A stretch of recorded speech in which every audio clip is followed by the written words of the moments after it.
ફરતી કોર બ્લાસ એસીયુ ને બાટલા જે હતા વેલ્ડિંગોના પડ્યા હતા, પેટ્રોલ ડીઝલ એ બધું ફાટવા માંડ્યું અંદર. પૂરી તરહ આગ આખું ટીઆરપી ભડકો ભરે એવું, જાણે કે ઓલા કેવું એક આપણા ન જોવે એવું. 20-25 મિનિટ હું ત્યાં ઊભો, પછી મારાથી આમ બોલાતું નહોતું. તો હું જોઉં એમ ભેગું થવા માંડ્યું બધું અંદર. બરાબર, જ્યાં મારી છોકરીનો ઓલા બીજા એને 3જા માળવાળાને એ બધું તો નીચે બેસી જ ગયું અંદર આમ ઓગરીને. કારણ કે બધું પ્લાસ્ટિક ને માઇક્રોજન ને એવું જ બધું ઝીણા મોટું જ હતું. નીચે પાછું અગ્નિદા કર્યો આશાબેન ને ઘરે આવ્યા. સેફટીનું કોઈ વસ્તુ નથી.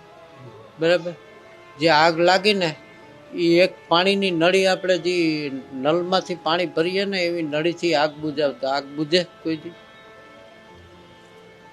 એને બચાવવાનો કોઈ કાર્ય ન કર્યા, એના ખુદના જીવ બચાવી ને નીકળી ગયા. જો આગ થોડી થોડી લાગી હતી ત્યાં એની ઉપર ચડીને ઓલાવને હાથ પાડી દીધો હતો બધાને તો બચી જાત ને.